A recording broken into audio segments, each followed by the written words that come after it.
Dați-mi voi să vorbesc deschis în seara aceasta. Aleluia! Nu era voia întâmplării. M-am tot rugat.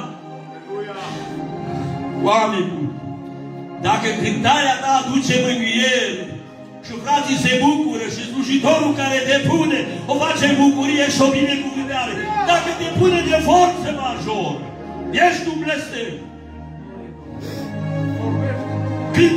Cântărează, orice ar fi, predicator, îndemnuri, orice. Omul binecuvântat, e o plăcere, Sfinții care se în țară, toată plăcerea mea, abia aștept să-l aud. Băi, stă cântarea de laudă, îndemnul, rugăciunea, prorocia, îi stă în locul.